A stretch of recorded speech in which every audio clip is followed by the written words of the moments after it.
금요 심야 기도의 시간, 기도의 자리에 잘 나오셨습니다. 여기만 바글바글 이렇게 이거 좋은 자리인 것 같아요. 그렇죠? 네, 좋아 보입니다. 여러분, 그 교회는 누구나 올 수 있지만 아무나 올 수 있는 곳은 아니다. 그런 말이 있습니다. 누구나와 아무나가 비슷한 말 같지만 아주 다른 말입니다. 그렇죠? 교회는 차별이 없습니다. 뭐 어떤 조건 때문에, 자격 때문에 못 나오는 사람은 없습니다. 누구나 다 올 수 있습니다.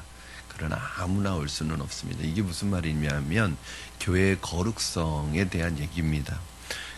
교회의 거룩성을 유지하는 데 있어서 아주 중요한 말이에요. 마찬가지로 교회의 직분과 리더십은 누구나 될 수 있습니다. 그러나 아무나 되어서는 안 됩니다.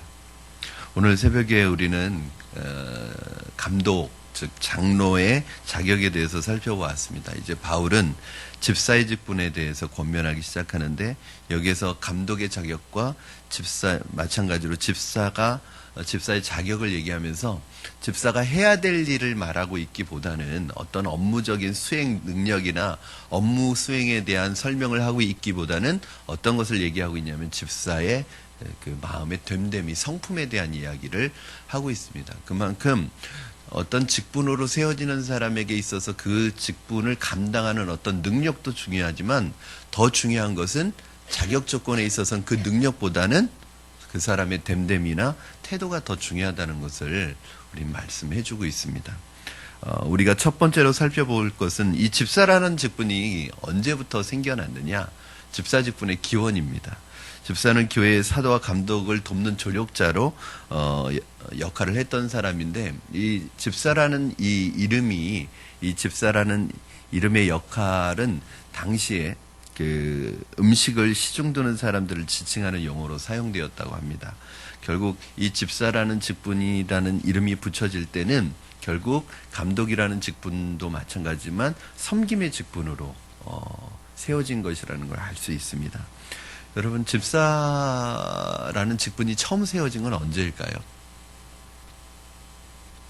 네, 사도행전 6장에 나오는 사도행전 6장이 집사의 그 직분의 기원이라고 우리가 보통 볼 수 있습니다. 자, 6장 1절 말씀을 한번 자막을 통해서 여러분 같이 읽어보도록 하겠습니다. 시작. 그때 제자가 더 많아졌는데 헬라파 유대인들이 자기의 과부들이 매일의 구제에 빠짐으로 히브리파 사람을 원망하니, 초대교회에 주님을 따르는 제자들이 더욱 많아지기 시작했습니다. 우리는 이 말을 통해서 초대교회 안에 이방인의 문화에 영향을 받았던 헬라파 유대인들과 그 본토 출신인 히브리파 유대인들이 그 그리스도의 공동체 안에, 그리스도인 공동체 안에 같이 있게 되었어요. 그럴 수밖에 없는 것이 그 오순절 마가의 다락방에 성령이 임하신 이후에 이 예루살렘 교회가 시작이 되었기 때문에 그 당시에 이 오순절 절기를 맞아서 각 지역에서 왔던 사람들이 그곳에서 이 절기를 지키러 왔다가 성령을 경험하고 또 성령 충만한 제자들이 선포하는 복음의 메시지를 받아들이고 돌아간 사람도 있지만 돌아가지 않고 머무르면서 그곳에서 공동체를 이루었던 사람들이 있어요. 그러니까 본토 출신 히브리파 사람들보다 어떤 면에서는 외부에서 왔던 헬라파 출신 그리스도인들이, 유대인들이 훨씬 많을 수도 있었습니다. 그런데 이런 사람들이 함께 있다 보니까 어떤 일이 생겨났느냐? 갈등이 일어나기 시작했습니다. 여러분, 초대교회는 전혀 갈등이 없는 교회일 것이라고 우리가 생각하잖아요. 초대교회는 완벽한 교회, 이상적인 교회라고 생각하잖아요. 그러나 초대교회는 갈등이 없었던 교회는 아닙니다. 갈등의 요소가 많이 있었지만 그 갈등의 요소를 아주 지혜롭게 성령의 지혜로 해결하는 은혜가 있었던 공동체이지, 갈등 자체가 없는 공동체는 아무도 없습니다. 푸른나무교회 공동체가 저는 아예 갈등이 없는 공동체가 되는 것이 아니라 일어나는 갈등들을 잘 주님이 주시는 성령의 지혜로 해결해가는 공동체가 되기를 바랍니다. 그 어떤 갈등이었냐면, 이제 많이 사람들이 모여서, 여러분 집은 다 그 디아스포라 유대인이니까 다 외부에 있어요. 그렇죠? 다른 나라에 있어요. 그런데 이곳에 절기를 지키러 왔다가 은혜 받고 그 공동체에 그냥 머무른 거예요. 그러다 보니까 뭐가 없어요? 재정적인 능력이 없겠죠. 돈은, 가지고 있던 돈은 점점 떨어지고, 그러니까 가지고 있던 돈은 떨어졌는데 이 공동체 안에 계속 머물러 있다 보니까 사실은 구제해야 될 일이 많이 생긴 거예요. 즉 사실은 본토에 있는 사람들은 그런 걱정이 없었어도 외부에서 왔던 사람들은 그런 어려움이 있었을 거예요. 그런데 사람이 많아지다 보니까 어떤 일이 생겼냐면 구제하는 일에 있어서 구제의 대상에서 제외되는 사람이 있는 거예요. 특별히 과부를 공개하는 일에 있어서 히브리파 유대인들보다 헬라파 유대인의 과부들이 더 구제의 혜택을 못 받고 있다는 건의가 들어온 거예요. 사실은 교회가 하는 일이 이 당시만 해도 어떤 행정적으로 잘 갖추어졌던 게 아니라 갑자기 공동체가 형성이 되었기 때문에 일부러 누굴 빼고 누굴 더 주고 그러려고 그런 건 아닐 겁니다. 갑자기 사람이 많아지다 보니까 생각지 못한 변수나 생각지 못한 오해나 이런 것이 생길 수 있어서 그렇게 느껴진 것뿐일 것이지, 실제로 그 은혜 받은 공동체 안에서 누구는 더 해주고 누구는 못 해주고 그러는 것은 아니었을 거예요. 하다 보니까 특별히 이 구제를 누가 맡아서 했냐면 사도들이 직접 맞춰서 이걸 컨트롤 하다 보니까 여러분 하루에 5,000명, 하루에 막 3,000명 뭐 이렇게 수많은 사람들이 몰려드는데 12명의 사도가 어떻게 이걸 다 감당할 수 있겠어요? 그러니까 문제가 분명히 생길 수 있죠. 그런 상황 속에서 이 문제가 드러나면서 이 문제를 해결해야 되는 상황이 된 거예요. 6장 2절 말씀 같이 읽겠습니다. 이것이 사도들이 이 불만과 이 오해에 대해서 어떤 결정을 내렸는지 보여줍니다. 자막을 통해서 보겠습니다. 시작. 12사도가 모든 제자를 불러 이르되 우리가 하나님의 말씀을 제쳐놓고 접대를 일삼는 것이 마땅하지 아니하니. 아멘. 초대교회가 내린 두 가지 조치가 뭐냐면, 첫째는 사도들이 재정을 관리하여 구제하는 일에서 빠지게 했습니다. 왜냐하면 사도들이 재정을 관리하고 구제하고 교회 살림살이를 살다 보니까 정작 그들이 정말 해야 되는 사도들의 역할은 뭐냐면 말씀 사역과 기도하는 일에 사도들이 온 힘을 기울여야 되는데, 여기에 전무해야 되는데 그 일은 정작 못하고 끊임없이 몰려드는 이 사람들을 구제하는 일에만 신경을 써야 되는 거예요. 그러다 보니까 사도들이 그런 부분에 있어서 전문적으로 그걸 또 할 수도 없는 거예요. 그래서 사도들은 이 일에서 빠지고 자신들은 기도하는 일에, 말씀 전하는 일에 전무하고 특별히 이 일을 맡아서 해결할 사람들, 감당할 사람들을 세우게 되었습니다. 그 사람들이 바로 초대교회 최초로 세워진 7집사라고 우리는 알고 있습니다. 6장 3절에서 6절 말씀 한번 여러분 같이 보시겠습니다. 시작. 형제들아, 너희 가운데서 성령과 지혜가 충만하여 칭찬받는 사람 7을 택하라. 우리가 이 일을 그들에게 맡기고 우리는 오로지 기도하는 일과 말씀 사역에 힘쓰리라 하니, 온 무리가 이 말을 기뻐하여 믿음과 성령이 충만한 사람 스데반과 또 빌립과 브로고로와 니가노르와 디몬과 바베나와 유대교회에 입교했던 안디옥 사람 니골라를 택하여 사도들 앞에 세우니 사도들이 기도하고 그들에게 안수하니라. 아멘. 교회 지도자들이 말씀과 기도 사역에 전무할 수 있도록 말씀과 기도하는 이 전문적인 이 영적인 사역을 제외한 모든 교회를 맡아서 관리할 수 있는 직분자를 세웠는데, 그것이 바로 집사 직분입니다. 그래서 이것이 학자들이 집사직이 기원일 것이라고 그렇게 생각합니다. 사실 사도행전 6장에 이 7사람의 집사님이 세워졌는데 집사라는 말은 나오지 않습니다. 안수하여 일꾼을 세웠다고 그렇게만 나옵니다. 그러나 집사직과 가장 가까운 직분이 성경에 처음으로 등장하는 장면이 바로 사도행전 6장이라고 볼 수 있습니다.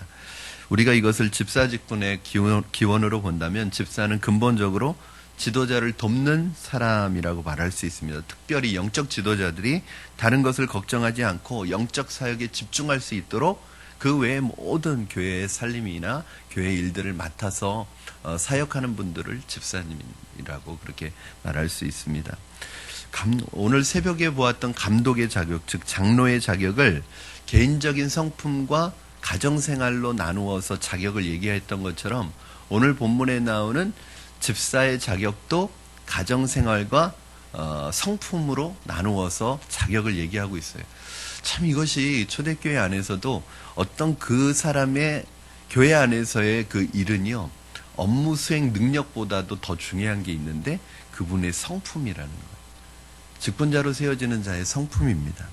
사실은 오늘 본문에 등장하는 이 집사님들은 우리가 보통 교회에서 말씀하는 이 서리 집사님들, 즉 그냥 보통 집사님이라고 부르는 그 서리 집사님이라기보다는 안수하여서 세우는 안수 집사님들이라고 볼 수가 있습니다. 그렇게 염두에 두시고 한번 오늘 말씀을 들어주셨으면 좋겠고, 그럼 이건 안수 집사님에게만 해당되겠구나 생각하지 마시고 교회 지도자에게 요구되는 성품, 자격인 것을 여러분 기억하시고 들으셨으면 좋겠습니다. 오늘 본문 디모데전서 3장 8절 말씀 한번 같이 읽겠습니다. 디모데전서 3장 8절입니다. 시작. 이와 같이 집사들도 정중하고 일구이언을 하지 아니하고 술에 임박이지 아니하고 더러운 일을 탐하지 아니하고. 집사의 직분에서 집사의 자격에서 제일 첫 번째 언급되는 것이 정중함, 정중해야 된다. 이건 무슨 말이냐 하면 칭찬받을 만하다는 뜻입니다. 어떤 것이 존경받을 만한 것인지에 대해서 내용이 다음에서 계속 이어지고 있는데, 첫 번째는 일구이언을 하지 않는 사람이어야 합니다. 우리가 사용하는 말은 우리 인격, 자기 존재의 집입니다. 그 사람이 말하는 말과 그 사람의 말이 그 사람의 인격을 보여주는 것입니다. 사실은 말을 신중하게 하는 것은 그 사람의 신실성을 나타내는 것입니다. 그래서 말하는 거 보면 믿을 만하다, 그 말이 일관되다, 그러면 그 사람 신뢰받게 되어 있습니다. 이 감독에게보다도, 감독의 조건에서는 이런 말이 없었는데 감독에게보다도 집사에게 이 요구되는 독특한 자격입니다. 이 말에 대한. 왜 그럴까요? 여러분, 당시에 이 집사가 가지고 있었던 직분의 역할 때문에 그렇습니다. 당시에 이 집사가 했던 일들이 교회 일들을 돌아보면서 어떤 일을 했냐면 신방 사역을 했습니다. 신방 사역을.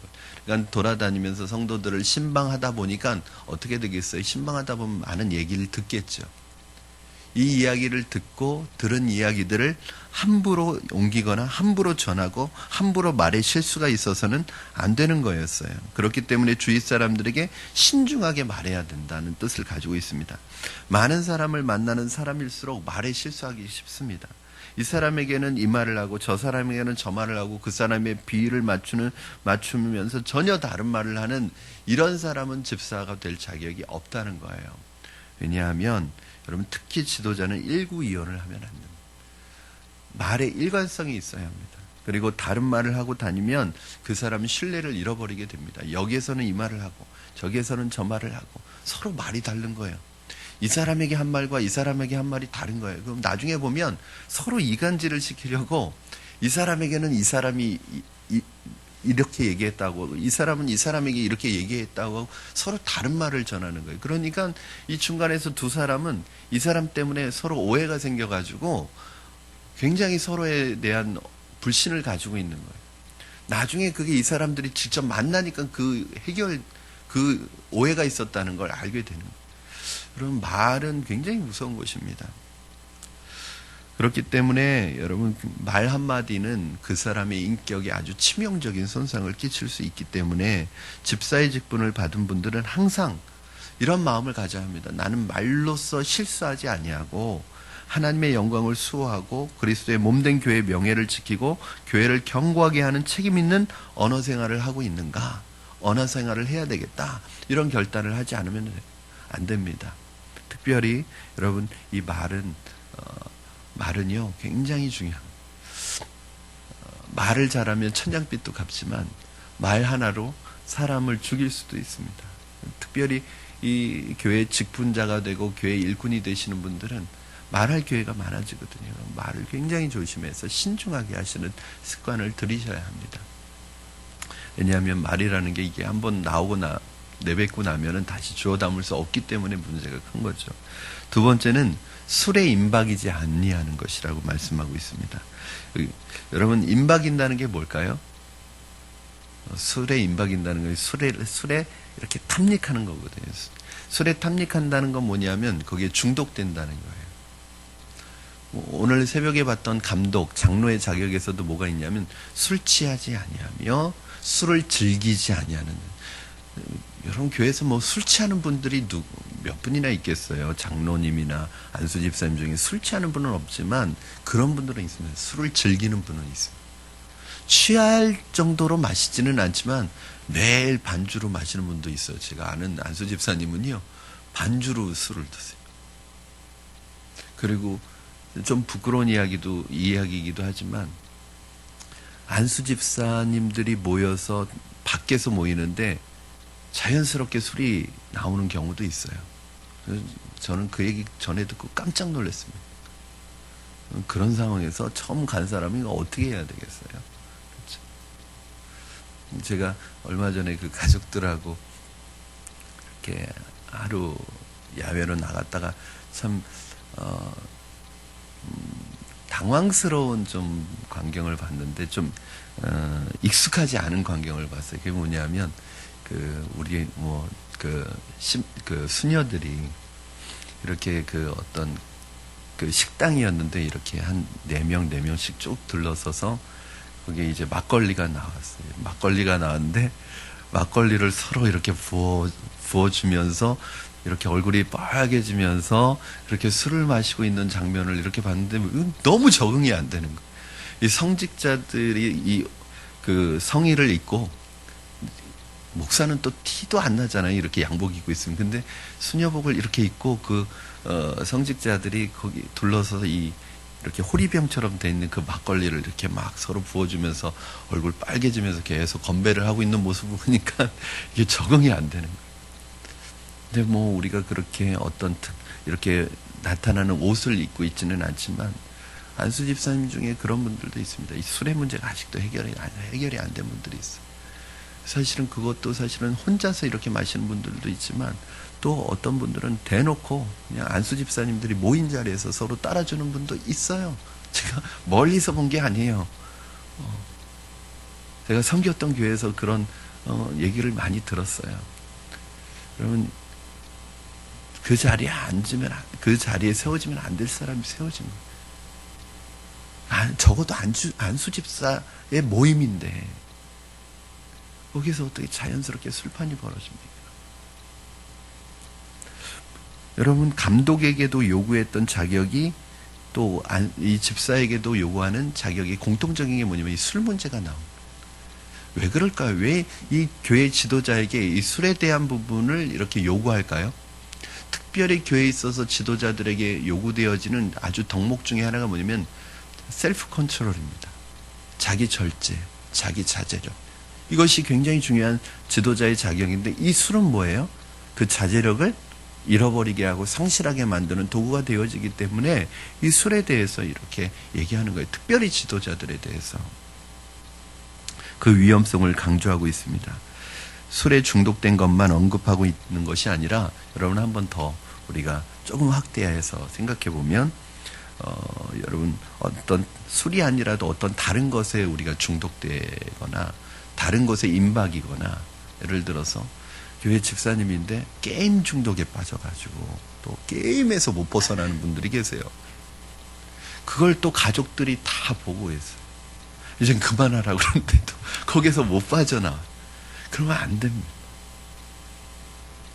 무엇이든지 하나님의 사람은 임박이거나 중독되는 이 성향으로부터 빨리 빠져나오지 않으면 그것에 있어서 자기가 올가매어지고 나중에는 아무것도 할 수 없습니다. 그래서 이것이 나를 중독되게 만드는 이 성향이 무엇인가를 한번 잘 살펴보아야 합니다. 이것이 처음부터 크게 문제가 되지는 않습니다. 그러나 나중에 문제가 됩니다. 그리고 그것이 지도자로서의 우리의 품위를 훼손시키기 때문에 더더욱 주의해야 합니다. 세 번째가 이 더러운 일을 탐하는 자. 더러운 일을 탐한다는 것은 부정한 방법으로 돈을 버는 것이고, 모든 것을 돈의 가치로 판단하는 것입니다. 이 부분은 감독에게서도 강조되지 않은 특별히 집사에게 강조된 자격인데 그 이유가 무엇일까요? 여러분, 집사의 기능과 관련해서 생각해 볼 수 있는 것이 집사직의 기원을 살펴볼 때 그들이 제일 처음에 감당했던 일 중에 하나가 뭐냐면 구제사역입니다. 구제사역이다 보니까 그들이 자주 감당했던 일이 이 재정적인 부분을 지출해야 되는 일을 감당해야 됐어요. 그러다 보니까 이 돈의 수익과 지출을 맡아서 가지고 있다 보니까 여기에 있어서 더러운 일을 탐하는, 돈을 부정적으로 사용하는 그런 습성을 가지고 있는 사람이 이 재정을 맡게 된다면 그 부분에 있어서 굉장히 공동체에 치명적인 상처를 줄 수 있거든요.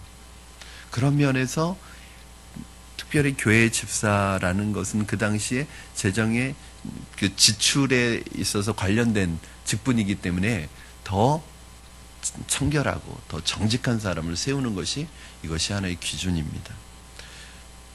교회의 어떤 이런 재정에 대한 청지기적 성실성을 갖지 못한 사람이 교회의 재정을 맡았다가 시험을 당하는 그런 교회들이 얼마나 많습니까? 집사가 재정을 관리한다고 했을 때 그것은 특별히 구제와 관련된 것이었습니다. 초대교회는 상당히 많은 구제사역을 했던 것으로 보입니다. 이런 구제사역을 담당하다 보니까 자연히 집사들의 손을 통해서 돈이나 물질이나 음식이 많이 오고 갔습니다.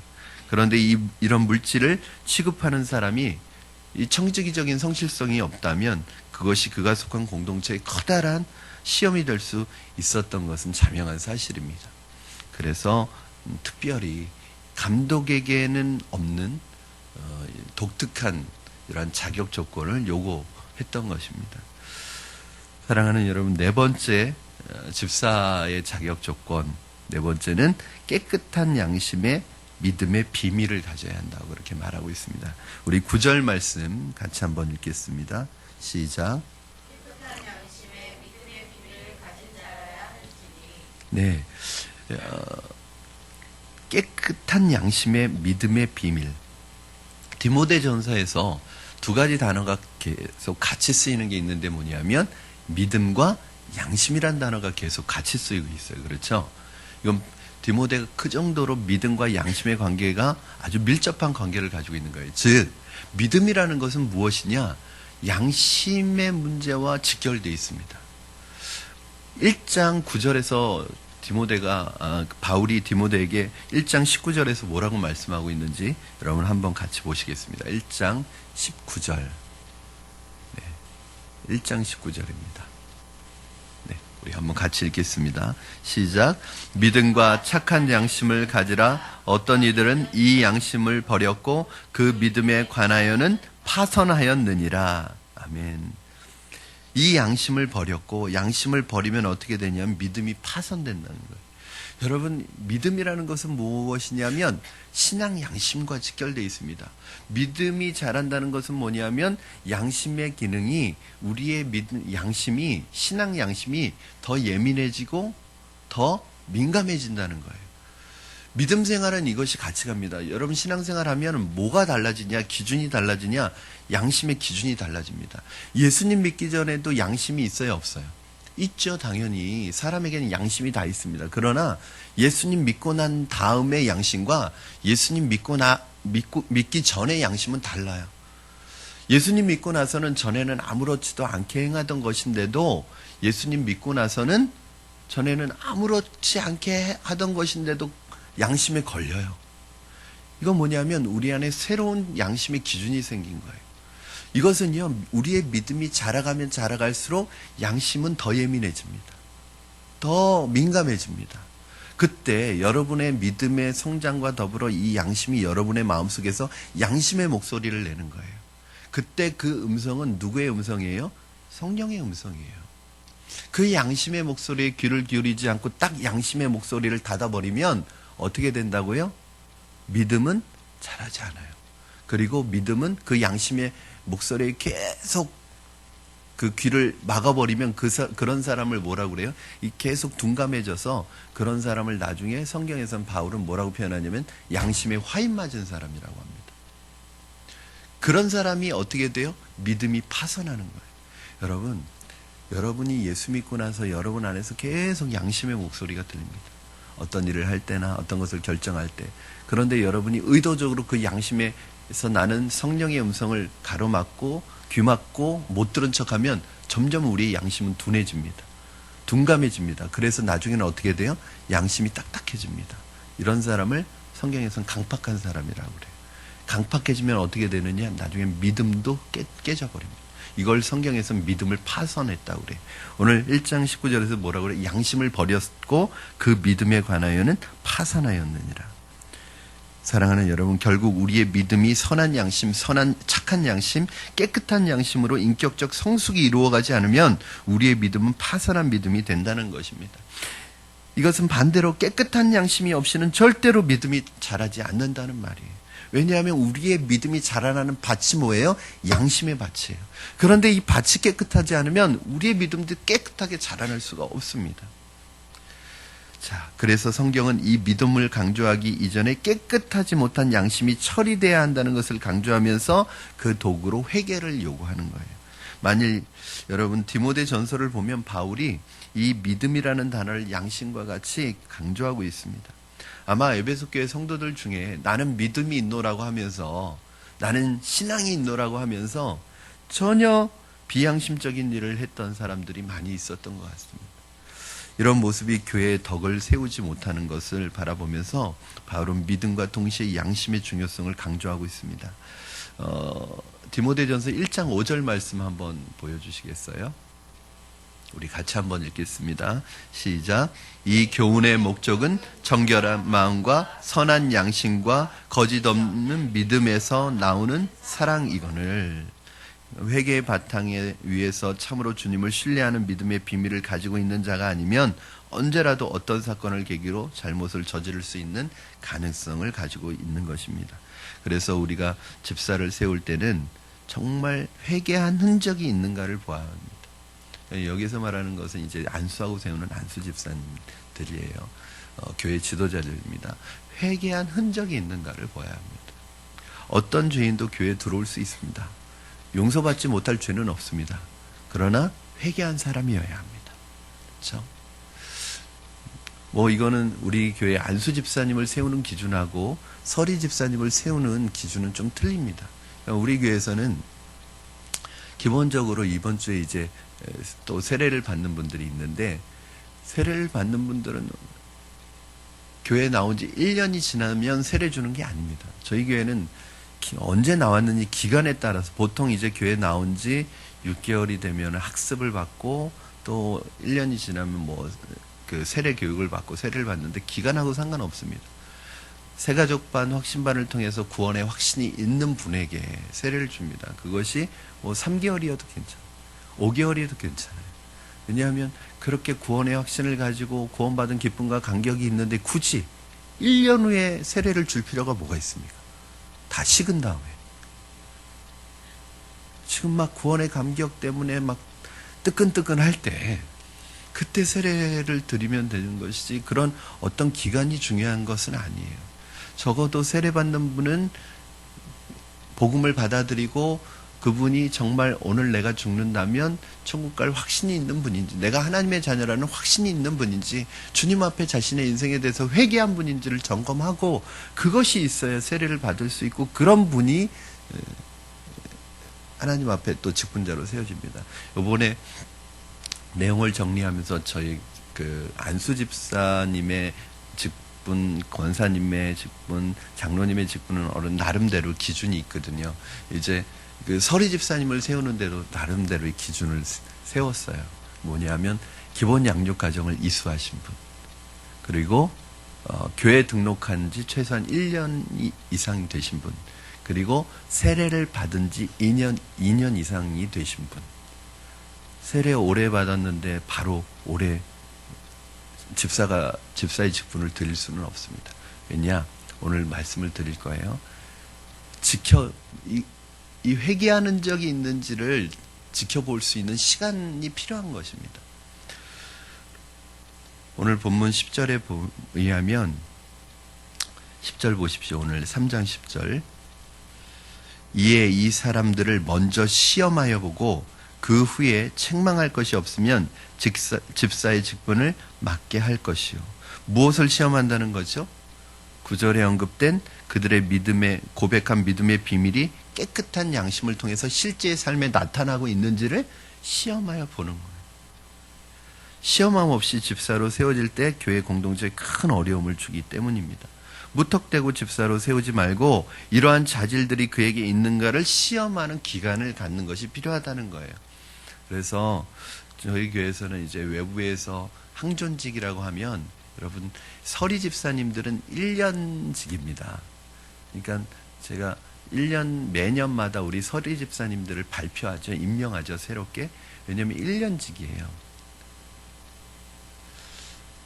그러나 안수 집사님, 권사님, 장로님은 항존직이라고 합니다. 보통 안수 받고 나면 중간에 취소되는 게 아니라 이 안수 받은 게 끝까지 가는 거예요. 주님 나라 가는 그날까지 가는 거예요. 이를 항존직이라고 하는데 이제 외부에서 저희 교회로 항존직인 분들이 안수 집사님이나 권사님이나 장로님이 만약에 오시게 되면은 바로 등록을 받지 않습니다. 이번에 그 새가족반에게도 새가족 팀에게도 말씀드렸어요.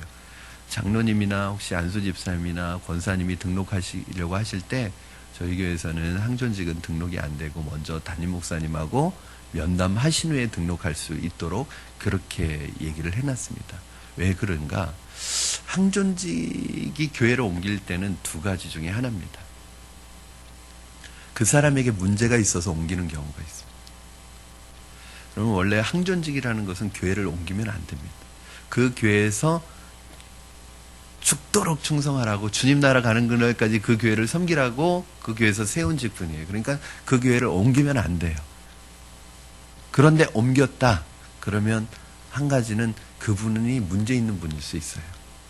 무턱대고 그분을 받아들이면 교회에 큰 어려움을 줄 수 있기 때문에 안 됩니다. 두 번째는 그분에게 문제가 있는 분이 아니면 교회에 문제가 있을 수 있어요.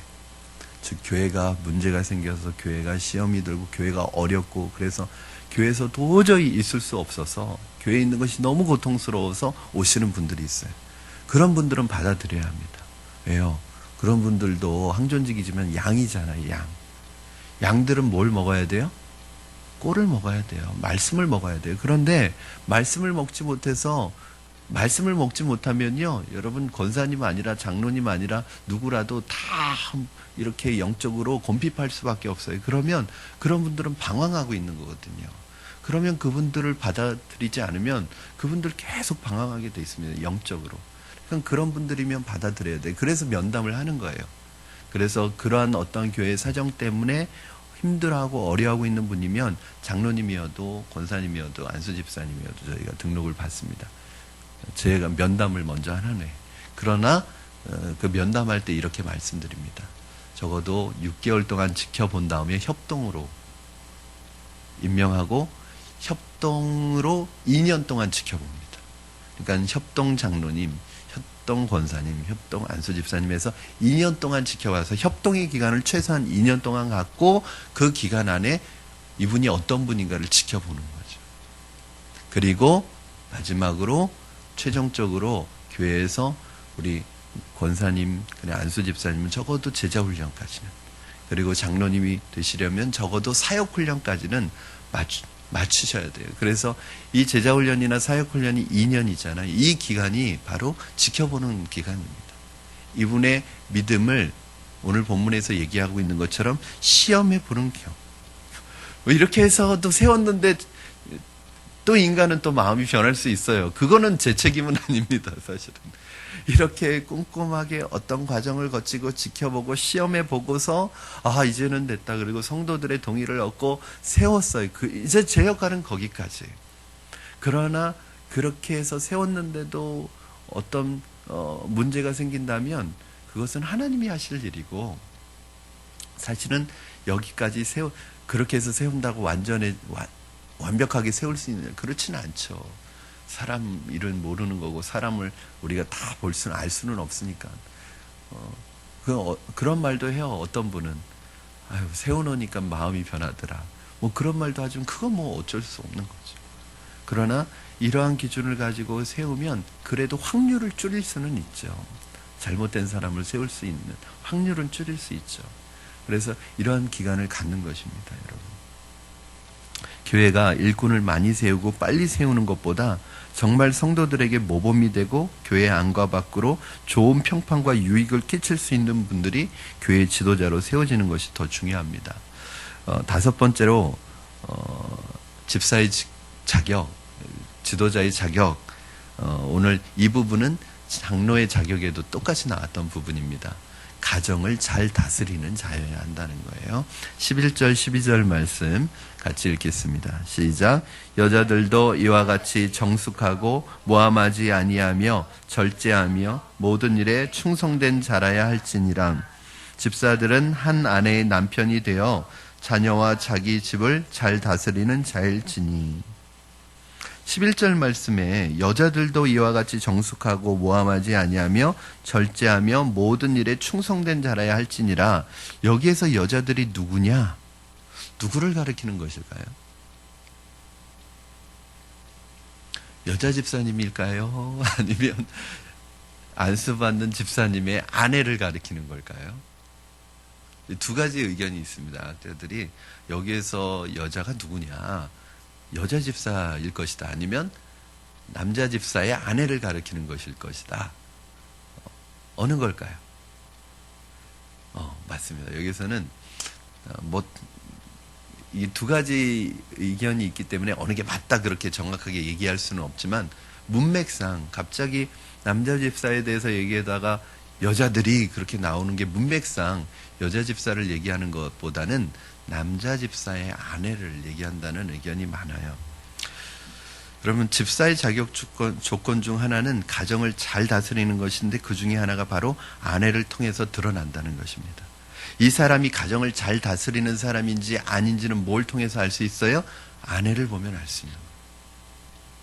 이 집사의 직분을 감당하기 위해서는 사실은 집사 혼자의 노력만 가지고 안 됩니다. 그래서 보통 항존직 교육을 하거나 이제 그 직분자로 세울 때 보통 안수받는 장로님이나 안수받는 집사님만 데려다가 면담을 하는 게 아니라 누구도 같이 와서 면담해요? 부인들도 같이 면담을 하는 경우가 많아요. 왜요? 혼자서 이 일을 감당할 수 없기 때문에. 그리고 이 일은 주님의 일은 근본적으로 부부가 같이 감당해야 되는 것이기 때문에요. 안수 집사님으로 세움을 받는 집사님의 아내에게도 동일한 어떤 자격 조건을 요구하는 경우가 많습니다. 오늘 본문 11절은 집사의 아내가 언급된 까닭은 교회 사역은 남편 혼자만의 사역이 아니라 아내와의 공동 사역이라는 것을 보여주고 있습니다. 이렇게 집사의 아내도 사역자의 수준을 요구하고 있습니다. 그래서 안수 집사님을 세울 때 그 부인의 신앙도 함께 점검하지 않으면 안 된다는 것을 보여주고 있습니다. 집사의 자격이 하나로서 가정 생활을 얘기하고 있습니다. 집사들은 한 아내의 남편이 되어 자녀와 자기 집을 잘 다스리는 자여야 한다. 오늘 그 새벽에 봤던 감독, 즉 장로의 자격 조건에도 어떤 조건이 있어요? 3장 4절 말씀 한번 여러분 같이 보시겠어요? 오늘 디모데전서 3장 4절 시작. 자기 집을 잘 다스려 자녀들로 모든 공손함으로 복종하게 하는 자라야 할지며 5절 사람이 자기 집을 다스릴 줄 알지 못하면 어찌 하나님의 교회를 돌보리요. 아멘. 그러니까 지도자로 교회 지도자로 세워지는 사람의 자격 조건 중에 하나가 뭐냐면 자기 집을 잘 다스려야 돼요. 오늘 본문에 보니까 자기 집을 잘 다스려 자녀들로 모든 공손함으로 복종하게 하는 자라야 됩니다. 자녀들을 믿음 안에서 영적인 권위를 가지고 순종의 자리로 나오게 하는 자, 그리고 그 가정을 잘 돌보는 자, 가정을 말씀으로 잘 다스리는 자, 가정에서 영적인 하나님이 주신 권위를 가지고 있는 자, 이런 자를 지도자로 세우라는 거예요. 왜냐? 오늘 그 5절 말씀해 보니까 가정을 다스리지 못하는데 어떻게 교회를 다스리느냐, 가정을 돌보지 못하는데 어떻게 교회를 돌볼 수 있느냐, 이런 얘기를 하고 있습니다. 당시의 교회가 어디에서 모였어요? 가정에서 모인 가정교회이기 때문에 더 그렇습니다. 그렇죠? 여러분, 결혼 관계에 있어서 오늘 중요한 것이 있는데 한 아내의 남편이어야 된다. 이게 뭐예요? 자기 아내 외에 다른 이러한 아내를 두거나 여자를 두거나 이런 외도의 경험이 있거나 이런 것을 하는 사람은 절대 교회 지도자로 세워지면 안 된다. 제가 저희 어머니가 예전에 다니셨던 직장에 제가 이제 신학을 하는 바람에 어머니가 어쩔 수 없이 연세가 드셨는데도 불구하고 공장에 다니셨어요. 근데 그 공장에 있는 사장이 교회 안수집사였습니다. 그런데 그 공장이 그 작업반장 역할을 하는 여자분이 있었어요. 근데 이분과 두 분이 특별한 관계라는 걸 모든 그 공장에 있는 사람이 다 아는 거예요. 그런데 자신이 안수집사라는 것은 그 공장 사람들도 다 알아요. 그 사장이 안수집사라는 것. 그런데도 그 회사 안에서 둘이 그렇게 가깝게 지내는 거예요. 그러면 이런 사람은 교회 직분이 그 교회 목사님이 가끔 와서 그 직장에 와서 예배를 드려준다는 거예요. 작은 교회 목사님이셨던 것 같아요. 근데 그런 걸 목사님이 아셨는지 모르셨는지 잘 모르겠습니다. 그러면 이런 사람들이 교회 지도자로 세워지면 안 되죠. 그 사람이 돈이 있어도 안 됩니다. 그 사람이 리더십이 있어도 안 됩니다. 리더십이 뭔데요? 선한 영향력인데 그런 사람들이 교회와 밖에서 이렇게 생활이 다르면 안 되죠. 그래서 오늘 감독의 자격과 또 집사의 자격 중에 하나가 뭐냐면 평판이에요. 평판. 그래서 교회 안에서 인정받고 사랑받는 것뿐만 아니라 가정에서는 어떻게 인정받고 있는지, 직장에서는 어떻게 인정받고 있는지. 그래서 제가 오늘 새벽에도 말씀드렸잖아요. 어떤 직분을 세울 때 이 목사님이 그분의 교회 안에서의 모습뿐만 아니라 교회에서 투표해서 그분에 대한 성도들의 인정을 받지만 가족들 불러온다는 거예요. 다.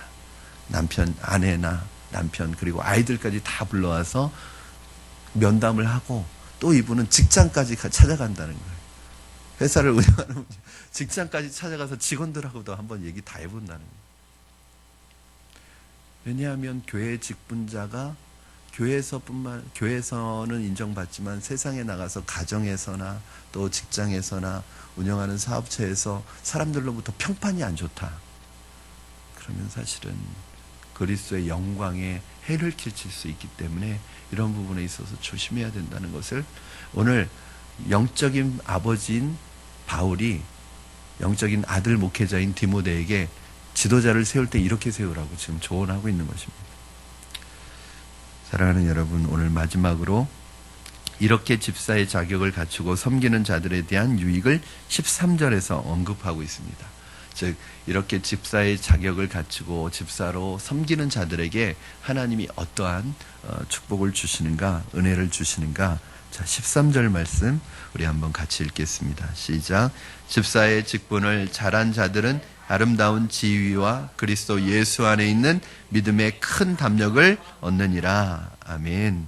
어떤 유익을 얻게 된다고 말씀하고 있습니까? 첫째는 아름다운 지위를 얻게 됩니다. 이 세상의 지위와 비교되지 않는 지위입니다. 즉 교회 공동체 안에서 좋은 영향력과 평판을 얻게 된다는 것. 이것은 하나님께서 인정해 주시는 지위죠. 세상적으로는 교회 집사가 무슨 계급도 아니고 사실은 무슨 아무 지위도 아닙니다. 그렇죠? 집사한다고 돈이 생겨요. 뭐가 생겨요? 장로한다고 뭐가 생기는 게 있어요. 자기 돈 써가면서 헌신해가면서 하는 거죠. 여러분 오늘 아침에 봤던 디모데전서 3장 1절도 한번 보시겠어요? 3장 1절 시작. 미쁘다 이 말이여 곧 사람이 감독의 직분을 얻으려 함은 선한 일을 사모하는 것이라 함이로다.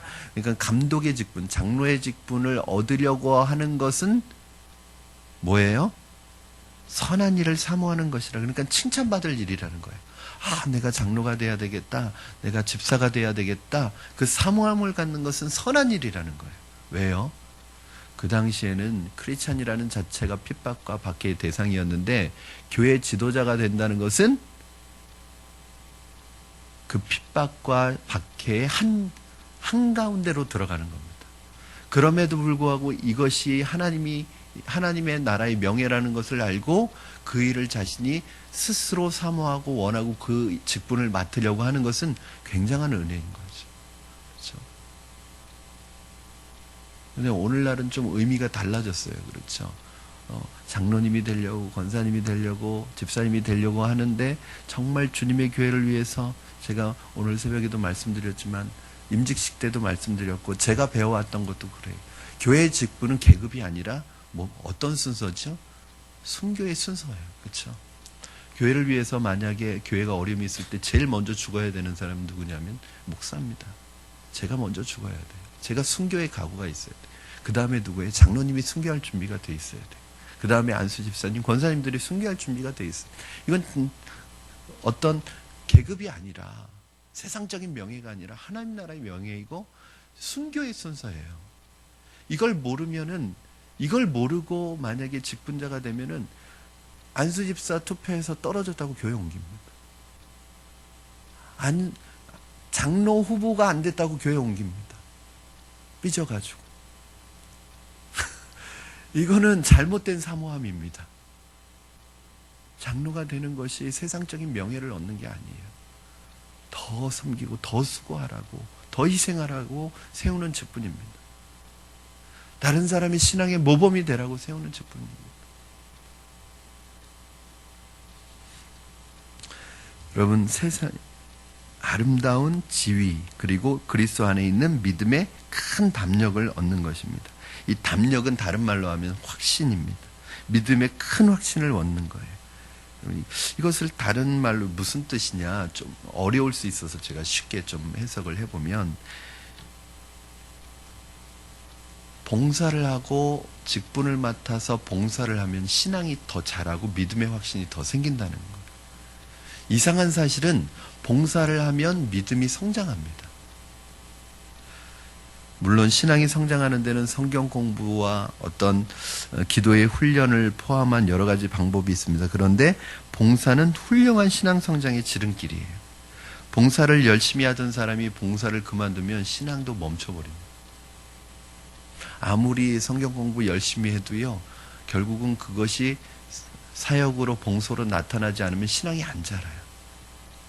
어떤 분은 계속 배우기만 하는 분이 있어요. 성경 공부는 계속해요.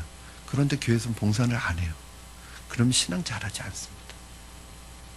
우리 믿음의 선배들인 우리 그 믿음의 부모님 또 믿음의 할아버지 할머니들을 그 당시에는 그렇게 성경 공부나 이런 게 시스템이 갖추어졌지 않은데도 이분들의 믿음이 순수하게 자랐던 이유가 뭔지 아세요?